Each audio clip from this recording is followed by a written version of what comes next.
All right. Hello, everybody. Welcome to part two of Coffee with John. We interviewed the team at Inner Armor the other day, and that aired. It can be found on my website, johndwoskin.com. It can be found on podcast platforms and as well as LinkedIn and social media. This is part two, where we're talking again to John Wierenga. John, it's good to connect with you. And we're talking with a client who's actually used the product. Maybe we'll do a third one. I know you're sending it to me and I'm going to use it for a bit. But in the meantime, we're talking to Chris Burgei. Chris, it's great to connect with you. Talking a little bit about Inner Armor. And so Inner Armor, just if this is the first episode, you may want to go back and listen to part one. It's resilience training for high achievers, right? And the tools that you provide optimize the brain-body connection to build resilience and unlock whether it's your athletic, your academic, or just sheer mental performance. We thought when we did the first interview, we thought we'd just have another talk where we bring somebody who's actually used it and had life-changing experiences. Chris, enter you. We spoke on the phone a little bit, and I appreciate you taking time to be here and share your story with John, who's with the company. So where should we start? You want to kind of tee up how John, Chris, maybe John, maybe share about how Chris kind of came about and kind of set the stage. Yeah, definitely. Well, thank you, John. Excited to be back, and honestly excited to hear Chris. We've talked so much in the past year on his journey, but just kind of excited to hear kind of where the conversation goes today. So Chris came to us from a mutual friend, came through business. His name is Dr. Ryan Bentley. He is a MD, chiropractor, a PhD, just brilliant guy up in Holland, Michigan. And Chris and Dr. Bentley go back to college. And so Dr. Bentley we've worked with for a few years, and he introduced us to Chris and said, hey, Chris is in a spot right now where I think training his brain and nervous system would help him in life and in relationships and personally in business. So that's where the conversation started. Chris, I think you and I jumped on a call first, right? We talked through, yeah, on a phone call. And that was maybe April of last year, March of last year. Well, yeah, I've been in 1st of April last year. Yeah. So I'll turn over to you, Chris, and kind of share your story from there. But that's how we got connected. It was just a mutual thing. You know, everyone thinks, oh, I know someone who could help, you know, who needs this work and training. So we'd love to have those conversations with anyone. So yeah, Chris, over to you. All right. When Dr. Bentley had referred me over to you, I was about 30 days out from losing my father after losing my mother about 6 months earlier. And for the previous 5 years up until that point, you know, every time the telephone rang, it was, what hospital are we going to? What building is burning down? Which one of my kids is, causing issues? Everything was, I was stuck in a fight or flight or a sympathetic nervous system response. So I was always, foot on the gas, tiger, lion chasing me, which dramatically impacted my ability to react to additional stressful situations, whether that's business, family, personal relationships. So getting started, with the Inner Armor program, getting my diaphragmatic breathing, working through multiple different phases to really provide more resilience. So, maybe, my peak was right here, of what I could personally handle, before I would either shut down or, get in a state of disease or,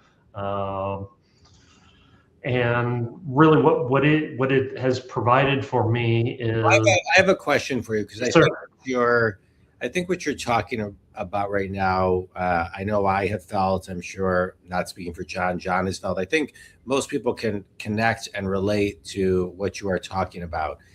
I think at some points, and I can point to areas in my life. A lot of people that I talk to, they have this, but they just sit with it. They don't do anything with it, right? It becomes kind of the new, just energy of the day. It just becomes something It's that a new normal. correct, the new normal. And so, where was your kind of cross between like, this is kind of how I felt then, this is how I felt now. This new normal is not the new normal I want. So I know I need to kind of raise my awareness to know that I need to get back over here, and I maybe need a tool or two to do it. Like, where was that moment where you weren't sitting in the pain, but you were actually doing something to transform the pain? I think it was in conversations with Dr. Bentley. As I was explaining to him, hey, this is where I'm at. I'm not functioning. I knew that I wasn't functioning at 100% or 110%. I felt that, and it was like I was just stuck. Couldn't get beyond it. Couldn't move past that. Yeah. I felt like I was hitting my personal limits of what I could handle from a life, or what life is throwing at me, or what stressors, et cetera, were getting thrown at me. Yeah. Okay. Good. All right. So now keep us moving forward. 18 months later, or 17 months later, this is something that I'm doing on a daily basis. Doesn't take a lot of time. I'm doing about 10 minutes of breathing first thing in the morning, kind of resets, gives me, my focus for the day. Just starting every day on a positive note where I'm in good connection, both mind, body, spirit, all the way across the board. So I like that we started kind of like, you ended this with the result, move back to the first 10 days, right? And so, because I think that's the hardest, right? The first 10 to 21 days, the first 5 days for sure. Yeah, I would say probably the first, 30 to 60 days. Yeah. I was in crisis. Yeah, you were in crisis, but I think a lot of times when people are in crisis, I'm not a therapist. I just play one on a podcast. But I think a lot of times I've been in crisis. And I think a lot of times when you're in crisis, it's hard to move, right? It's hard to move. And so, John, what was kind of the value prop of Inner Armor where you were able to share with Chris, like, hey, this is what this is, and this is where it can help you? Yeah. And what was your intake to then be able to say, okay, here's the discovery, here's what I'm hearing, here's why this will work? Yeah. I think it goes back to what you had said earlier, John and Chris, about where Chris was at in this moment. He had a short-term stressor with his parents aging and health and kids that started to turn into a long-term or a medium-term stressor. He mentioned 5 years, right? Most of us are living there. We are the best creatures on this planet at handling short-term stress.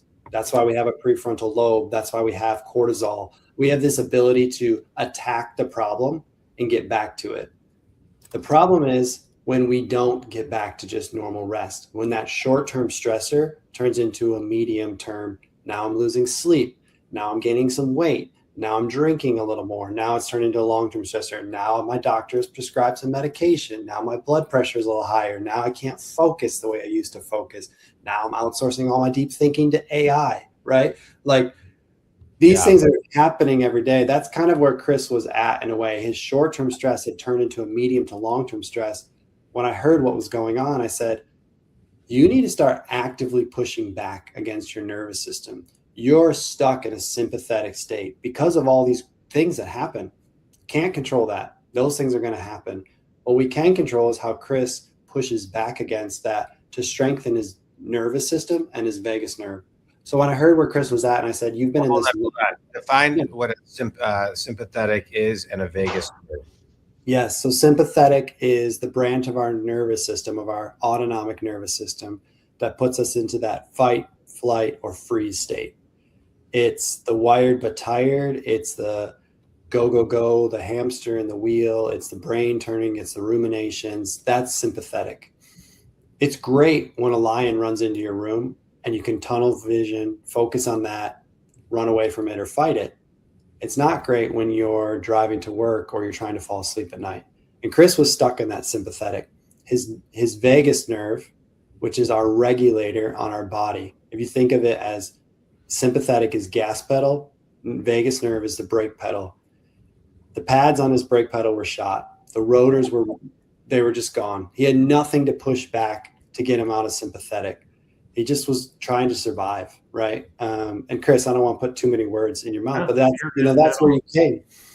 So we had to start pushing back with these 7-minute breathing exercises. We had to start exercising the nervous system, training the nervous system. So that's where we started day one. We assessed Chris, of course, to confirm that all of our neurophysiological data that we quantify through our measurements matched what he was feeling subjectively. It did, and we knew exactly where to start and said, okay, Chris, we need to start teaching you this breathing of nervous system training. Okay, great. So, right. Yeah. So that's where Chris came in. So that's kind of how I knew. I'm listening to this. This story resonates with me. I call you and I say to you, I'm in this space, but I don't have any time in my day. I have, fill in the blank of the story. How do you get people to then carve out the time? I think that's hard. I'm a business coach. I work with salespeople, executives, business owners, sometimes, addition by subtraction. First, you got to find the time, and then we gotta, give them the tools to execute and teach them the step by step. So how do you help them find the time? I fought it. See, good question. That was something that, I absolutely fought that amount of time. I'm busy, running a couple businesses. We're talking 7 minutes here, seven. Correct. Right. So I just to kind of put some texture to that, when I do a couple keynotes, and when I'm talking about time management, I'll say to people, how many people here feel like they don't have 5 minutes in a day? Everybody raises their hand. And then I'll say, how many people, if I can give you 5 minutes back or 30 minutes back today in some of the tools I'm going to show you, how many people will feel that this is going to be a success? They all raise their hand. Then I'll say, how many people believe that I can actually do it? How many people believe I can't do it? Half of them raise their hand. So and we're talking, and I just use 5 minutes as an example typically. So why were you fighting it so much? You wanted the help. Your level of awareness was there. Why fight it so much? Because I think that's 98% of the people who are listening to this. Like, hey, I'm not going to waste my time investing in this because I know myself, I'm not going to even find the 5 to 7 minutes to do it. So what was it that broke that open for you, Chris? There was, I would say, probably around 30 days of practicing the breathing very consistently, 7 days a week. That is when I realized that, oh, hey, I've got a stressful situation, and it wasn't something that I shut down from, or, I reacted differently. It didn't cripple me, when I had a stressful situation. And the light bulb went on, and it's like, I can't afford not to do this. Well, back up for a second, because I think a lot of times what happens is, like, I'll say to people, and I would think maybe, John, you probably do the same. I'll say to people in my coaching, do this simple thing, right? Let's reverse engineer something that's simple. That's what I do with my clients. Mm-hmm. Let's reverse engineer it as simple. Just do this every day, this one tiny 1 minute thing every day. And in about 10 days, 20 days, 30 days, you're going to start to see this difference. The obstacle is going to be, you're going to tell me at that point that it wasn't what we just planned out. You're going to think it was something else, and then you're going to stop it. And then you're going to realize that it was that one little thing. This is kind of that same thing. And so did you have a moment where you were like, I couldn't possibly feel this way just from breathing, which, by the way, we take about 8.2 or 8.7 million breaths a year. It's like 22 to 25 or 27 breaths a day. Nobody talks about it. You use the word meditation or go for a nature walk, and people think it's like, you should be wearing Birkenstocks and, smell like patchouli to do something like that. But it's something that like people need to realize that like it's for everybody. And so how did you realize that you needed to actually dive in and continue to do this?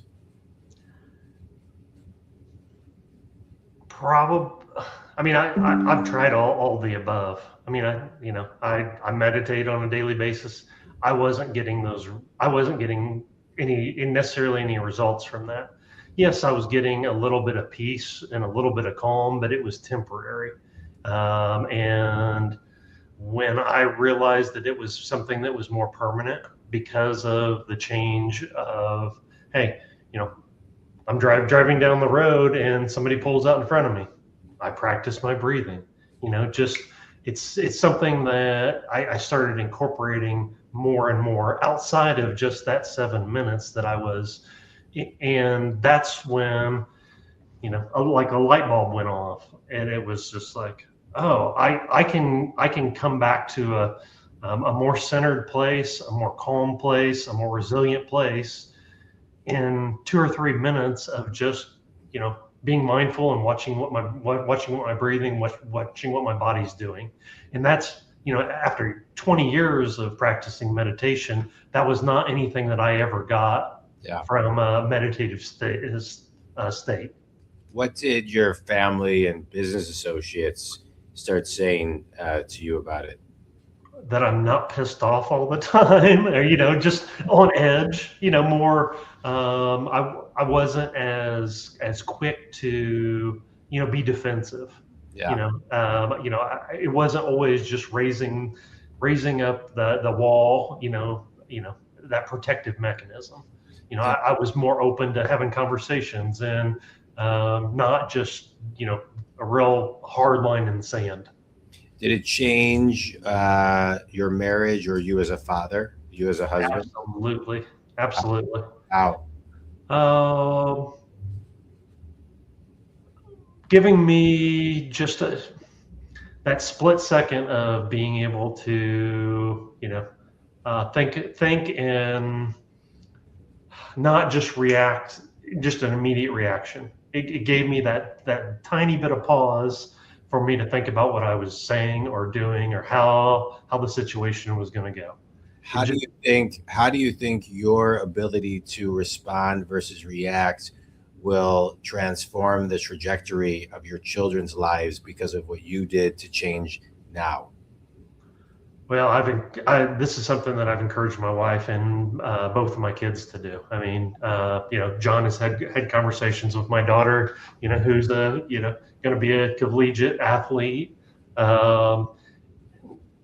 I felt like it was so important, the differences that it made for me and the tools that it gave me, that I want to scream it from the rooftops that everybody should have these tools. It's just, simply it's just breathing, but there's a whole lot more to it than that. Can you describe the experience of what 2 minutes of breathing does to your body? I mean, the feeling that you feel when you're doing the exercises? It's just more of a calmness than anything else. I'm focused in for that, 3 to 10 minutes, depending on exactly what I'm working through. And, that's my few minutes of escape. Maybe, that's different than, going on a quick walk or, getting out of nature, meditating. It was something that was, it just works. Yeah. You hear story after story of people saying they get their best ideas when they're out walking or in the shower, right? Because they're disconnecting in a healthy way.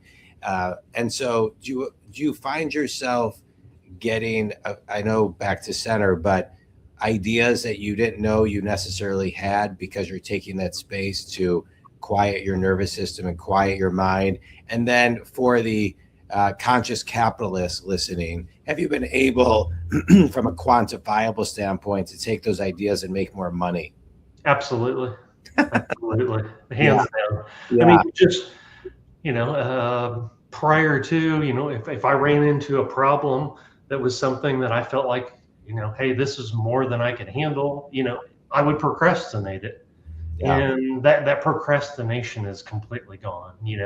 I'm, nothing is, it seems to put it more in perspective of something that I can handle versus something that that's going to be really difficult. And, even though that's just mind trash, Yeah. I know that, okay, that's going to take me, in my head, it's going to something that's going to a task that's going to take me 2 hours. Well, I put that out there. Yeah. If I just dive in, it probably is only going to take me 20 minutes. And it was something that I was creating a barrier, to being, proactive or, not just being in a reactive state all the time. What did you study in school? International economics and finance. Okay. So from a scientific standpoint, right? Well, from an art and science standpoint, I mean, you're describing a lot of the art. John, what's the science? Yeah. So really what Chris is talking about here and what you talked about on your nature walks and things like that is we can't do creative work in a high beta brainwave state. When our brain is stuck in high beta, which is a sympathetic response, that's not where creative ideas come from. That's not where getting stuff done, knocking stuff out, managing problems comes from. That comes from alpha and theta. That's lower down, closer to sleep, rest, recovery. And so Chris had to change his brain. He had to change the dominant brain waves. The high beta were the dominant ones in his brain. And we worked slowly through the breathing and the brain training to shift him back to spend more time in alpha and theta. Alpha and theta are where you have the perspective and the capacity to just knock the problem out. Chris called me and we had a call in January. He had a client out in California, a contractor who just ran amok, did something terrible, and he had to jump on it like that. Like could have destroyed the contract. And I remember him telling me I would not have been able to handle that problem 4 months ago. Yeah. I would have, and we all have those things where we're putting stuff off. Sometimes that's not willpower. That's not motivation or mantra. That's because your brain is stuck into a sympathetic high beta state. We have to shift it to another spot. You have to make your physiology work for you, not against you. Yeah. So, that's where Chris was at. And that's kind of what the science is behind it. Yeah. So if somebody is listening to this, they may be thinking, do I need a therapist and or just the exercises, right? And I'm not suggesting that I'm a big fan of therapy. I've been in therapy for a long, long time. I also have been meditating and working on my breathing for a long, long time. And, they go hand in hand. But if I'm listening to this, I'm thinking, what does a therapist do? And what does my own breathing do for me? Can you talk to that? Yeah, I'll start. And then Chris, I think it'd be great if you added in, because you were also talking to somebody when you started working with us. Look, the combination of the two is probably the most effective. If you can do therapy and this work and training your biofeedback work and training your brain, you're probably going to get the problems solved the fastest. You're going to get out of there. We like to think of it as a triage method. There's a triage approach in health, but there's very little triage in mental health. Yeah. You do need at this level, some people don't need therapy. Some people just need to get some more sleep. They need to regulate their nervous system. They need to learn some self-regulation techniques through the breathing. If they do that for 2 months, the body and the brain will work it out. It will figure it out. And so I do think there's a lot of that.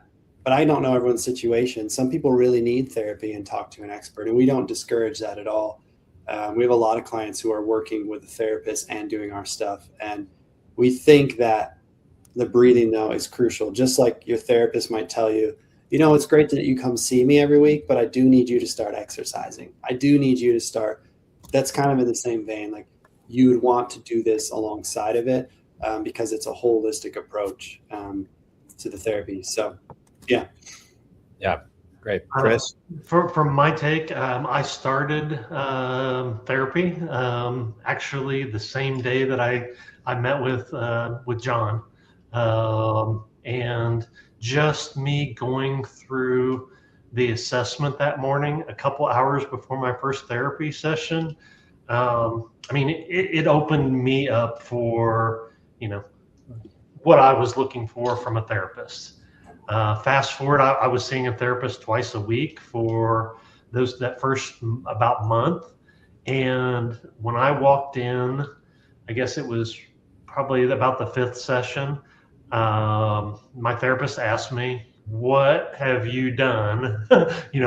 What is it that you've done? Because you're at a completely different place than you were 3 weeks ago." Yeah. And that was probably one of the things that, that was one of the light bulbs going on for me. It was just like, oh, wow, I didn't realize it. And, while my therapist is telling me, hey, I like talking to you and, this is all fine and dandy, but you've got this under control. Yeah. Where, I continued to go for probably another, 2 to 3 months, just to make sure preventatively, that I was getting through it all. But it was like night and day. The difference in, my attitude, my openness, and just my ability to be able to handle everything that was being thrown at me. Yeah. This is all great stuff to hear. Why do you think we're not teaching breathing, meditation, balancing our own nervous systems in school? Seems like you have to go to almost like a Montessori type school in order to learn it. I don't hear often, consistently at least, that schools are teaching this. It's free, right? Our breathing is free. And with a couple tools, I would have to think that the ripple and compound effect would be pretty powerful if we started teaching this in, I don't know, nursery school. Yeah. I think that's a great question, John. It's one that Dr. Roy and I have asked ourselves a lot. And we do work with some schools. Like, there's a third grade school we work with out in California, and we're going on our third year now, where the principal is just dead set on teaching every third grader how to do diaphragmatic breathing and just to learn this skill. Yeah. And that's an awesome program. I think, honestly, our culture is obsessed with hurry. To stop and take 3 minutes, the teacher would say, or some parent out there who's crazy is going to say, well, that's 3 minutes. They could be learning science or math, right? And the reality is, we can't learn when we're in a dysregulated state, but we have to just pause as a culture and say, you know what? It's good to just be still. Just be for a few minutes. And so I think we have to flip the script there, and it's alternative, right? Even though there's decades and decades of peer-reviewed, controlled placebo studies on this stuff, it's still not, taught in med schools. It's not taught in the spots where we have kind of the authority and the credibility. So it's there, but we need a cultural shift. Yeah, it really does. It really does. It's so powerful. We can go back a lot of years, hundreds, if not thousands of years, and there's a through line of this in the world. And so, being still is really, really important. And I hope, especially I'm a big fan of AI, but AI is pushing things to go even faster, and just world news and people just disagreeing. There's a lot of tension out there. I think, it's more important than ever to find your stillness, find your center point, get back to center, and just take a breath. When I do some keynotes, I do a breathing exercise where I won't bore you with the details, but a couple of things I'll do in 1 minute increments. And one of the things I do is breathe for 1 minute. Just everybody close your eyes and just breathe for a minute. And then I ask people, how long did that feel, that 1 minute? And a lot of people, a good amount of people will say that felt like 5 minutes. That felt like 10 minutes. That was the most painful thing. And I'll compare it to something, a game we played earlier that was a minute that went by in 4 seconds or felt like 4 seconds. And so it's kind of a responsibility we all have to take some still time. And so if you were giving one piece of advice to the listener right now on how to start to find that stillness, what would that be? I think I think the first piece of advice is you've earned it. Don't feel guilty with taking a minute to just be. Don't get caught up in this, like, I don't have time. Like, you owe it to yourself to take a second, to take a minute. And the second thing is, what James Clear says, atomic habits, start small. Yeah. 15 seconds, close your eyes and take one good breath.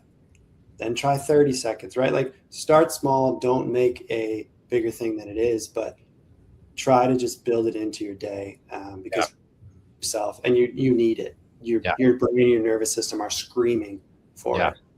Well said. Chris, how about you? I think that that quieting, one mantra that I put in my own head is, when I'm trying to calm down or relax or just get into that state is, the one thing I'm thinking of is I'm repeating in my head is, what are you going to think about next? If you ask yourself what the thought is that's, that you're going to tackle or go to next, it's going to blank your brain out. It's going to blank you out for just long enough for you to catch your breath and, relax the nervous system, get yourself in a little better spot. When I was in my mid-20s and met my wife, she was going to a holistic doctor in Chicago. She was living in Chicago at the time. And I went to him and he taught me how to meditate. I was doing it 1 minute at a time. And I became really addicted to that because I'd been running very quickly, and I started meditating 1 minute at a time. And that turned into, starting to meditate a little bit longer. Right after we got married, I was 30 years old meditating. And all of a sudden my meditations just went from white internally to black. And I said to my wife, I had no symptoms. I'm giving you the gist of the story. I said, I think I have testicular cancer. I just can feel it in my body. I have no symptoms, no rhyme or reason. I happened to be reading Lance Armstrong's book at the time. And so we thought, well, maybe it's because I'm reading the book. But I just had this knowing. I can't explain it. I just had this knowing. I ignored it, and my meditations wouldn't go back to white. And it kept on telling me this message. And I had just had a physical like a month before or so. I ended up going to a new doctor, getting a physical. Long story short, I had stage 1 testicular cancer. And I believe that meditation saved my life. Testicular cancer is the fastest growing cancer in the body. It doubles every 30 days. It's also the most curable. But I believe I almost caught it the day I got it. And I was, I'm a lucky one. I had, I think 17 treatments of radiation, and I had to go through all that rigmarole. I was able to have children naturally, thankfully. So, I was a lucky one because I really believe because I learned how to meditate and I learned how to quiet and listen to things. That was when I was 30. Fast forward 10 years. You only need 5 years of checkups. I did 10. Because I wanted to make sure that everything was just like good. On my 10-year anniversary of my checkups, which was going to be my last, my doctor, I go in and take my blood. And then a day and a half before my meeting with my doctor, and he calls me on a trip to Chicago. I was driving for a meeting 2 hours out of Detroit. And he says, I need you to come into my office. You have cancer riddled through your entire body. You're basically going to die. We've never seen a case so bad come back ever. Pulled up at the side of the road. I was like, crying, called my wife, called my therapist, turned around. picked up my wife, went to my doctor, and he looked at me with this guy behind him and looking at his computer. He said, I've never seen a case this bad, and we have to do surgery. We have to do chemo. Basically told me you're dying. I said to him, I think you're wrong. I don't sense it. I don't feel it in my body the way I did 10 years ago. And mind you, I still meditate all the time at this point. He said, there's a 1 in a million chance I'm wrong. I said, well, I think you're wrong. So I'd like you to do an emergency before I get operated on and chemotherapy and yada, yada, yada. I want you to do an emergency CAT scan, blood work, ultrasound. He reluctantly did it. And for a day and a half, I thought I was dying. Literally, I have 2 children. I was with my wife at Starbucks. My phone rings, and it's my doctor saying, sorry, we messed up your blood work. You're absolutely perfect. So I can point to 2 areas in my life where meditation and inner knowing and silence and practicing and building that muscle has saved my life. Mm-hmm. Because if I wasn't my own doctor both times, I'd be dead. Because my doctor was ready to do surgery and pump chemo into me, and I would have been dead because I had nothing wrong with me. So a couple lessons from that. 1, meditation is, I'm not guaranteeing that for anybody else, those results, that was for me. You got to be your own doctor in life. And if you're going to be your own doctor in life, you got to be able to tune in. I don't know where that gift came from for me, but it was a gift. And it was because I took the power of meditation really, really seriously and quieting my inner self. I'm not perfect. I still meditate and have days but I just share that story because if you have tools to speed it along, make it faster, make it more effective, why wouldn't everybody do it? Why wouldn't everybody do it? And you've pointed out, Chris, some really great examples of, how it has changed your business, how it has made you money, a better father, a better husband, a better, person that you see when you look in the mirror and doesn't, deal with fight or flight and responds versus reacts completely differently. So kudos to you and congratulations to you. And your story is inspiring, and I think will connect with many people who are interested in inner armor. John, how do they connect with you if they're interested? You can go to our website. Well, hang on. First of all, I need to say, wow, John, that's a crazy. That's incredible. Yeah. I like that phrase, tune in. We would call that self-awareness in the biofeedback space, but tune in. And you owe it to yourself to tune in, to be aware, to be it's incredible. Well, it's something that they don't teach you, but we all have access to it on some level. I can't speak to it. I can't speak to the science of it. I can't speak to anything of it. I'm not smart enough, but I know that it's there for us to access, but we have to, like anything else we practice it. And we don't know when it's going to come, but I'm sure thankful it came when it did for me. Yeah. Yeah. And it's practice. Like Chris, I want to just add, can I add 1 minute here I just want to share something, and Chris, are you okay if I flash up your coherence results real quick? Absolutely. Okay. John, this is 30 seconds. I'm not sure how to do that, but can you see this? Let me see. Hold on. There we go. So I'm not going to go to the science too much. Coherence is a frequency in the heart where the research studies point to. We have to maximize this coherence. Think about it's when the breath and the heart are aligned and in sync, and that's when your cortisol decreases. Your nervous system is really being worked out, and you're getting this adaptability. Okay, they call it autonomic flexibility. I don't really have to tell you the story. You can see the story. On the left is when Chris started with us, and on the far right is where he is right now. Yeah. Wow. It's practice, right? It's practice, and not every day was good. He just kept showing up no matter what happened in business, what happened in life, what happened with his kids.